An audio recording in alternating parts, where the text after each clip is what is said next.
कहिलेकाहीँ हामी अरूलाई आफ्नो इमान्दारी, क्षमता र व्यवहारको प्रमाण दिन खोज्छौँ। तर एउटा प्रश्न आफैलाई सोधेका छौँ त, म वास्तवमै आफूले सोचेको जस्तै इमान्दार छु त? आजको कथा एउटा यस्तै अनौठो आत्मपरीक्षण हो, जसले हामीलाई आफ्नै चरित्र ऐनामा हेर्न बाध्य बनाउँछ। नमस्ते साथीहरू, म तुफान बाबु। आजको यो प्रेरणादायी कथा अन्तिमसम्म सुन्नुहोस्, किनकि अन्त्यमा आउने एउटा सानो निर्णयले आत्ममूल्याङ्कनको वास्तविक अर्थ बुझाउनेछ। दिनेश एक इमान्दार, मेहनती र हँसिलो युवक थियो। ऊ आफ्नो कामलाई निकै माया गर्थ्यो र सबैसँग राम्रो व्यवहार गर्थ्यो। एक दिन दिनेश एउटा किराना पसलमा पुग्यो। पसलको कुनामा रहेको सार्वजनिक टेलिफोनमा सिक्का हाल्यो र एउटा नम्बर डायल गर्यो। फोन उठ्यो। दिनेशले विनम्र स्वरमा भन्यो, "नमस्ते सर, मैले सुनेको थिएँ तपाईँलाई ड्राइभर चाहिएको छ। म अनुभवी ड्राइभर हुँ, मलाई काम गर्ने मौका दिनुहोस्।"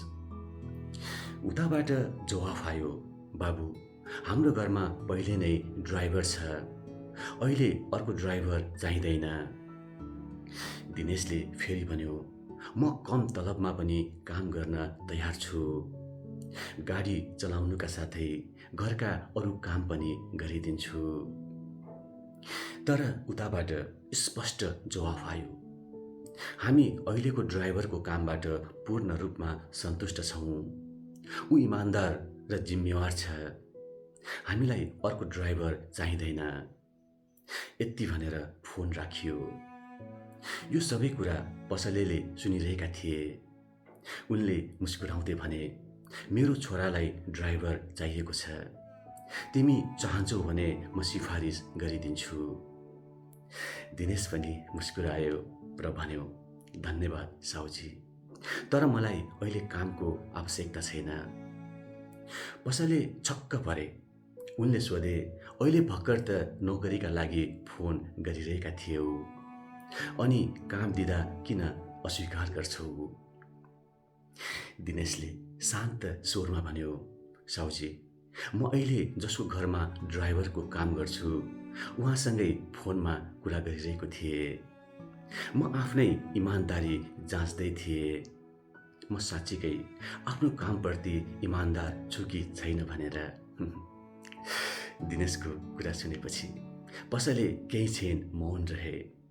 उनको अनुहारमा दिनेशप्रति सम्मानको भाव स्पष्ट देखिन्थ्यो। साथीहरू, यो कथाले एउटा गहिरो कुरा सिकाउँछ। अरूले हाम्रो मूल्याङ्कन गर्नुभन्दा पहिले आफैले आफ्नो मूल्याङ्कन गर्न सक्नुपर्छ। हरेक दिन आफैलाई सोधौँ, के म आफ्नो काम इमान्दारीपूर्वक गरिरहेको छु? के म आफ्नो जिम्मेवारी पुरा गरिरहेको छु? के म हिजोभन्दा आज अझ राम्रो बन्ने प्रयास गरिरहेको छु? किनकि अरूलाई छल्न सकिएला, तर आफ्नै अन्तरात्मालाई छल्न सकिँदैन। त्यसैले समय समयमा आफैलाई जाँचौँ, आफ्ना कमजोरी स्वीकारौँ र सुधार गर्दै अघि बढौँ। इमान्दारी केवल अरूलाई देखाउने गुण होइन, आफूले आफैलाई प्रमाणित गर्ने चरित्र हो। साथीहरू, यो कथाले तपाईँलाई केही नयाँ सोच्न प्रेरित गर्यो भने भिडियो लाइक गर्नुहोस्, सेयर गर्नुहोस् र यस्तै प्रेरणादायी कथाहरूका लागि आरजे तुफानलाई फलो र सब्सक्राइब गर्न नभुल्नुहोस्। म फेरि अर्को प्रेरणादायी कथासहित तपाईँहरूसँग चाँडै भेट्नेछु। त्यतिन्जेलसम्म मुस्कुराइरहनुहोस्, सकारात्मक सोचिरहनुहोस् र आफ्नो कर्मप्रति सधैँ इमान्दार रहनुहोस्। धन्यवाद।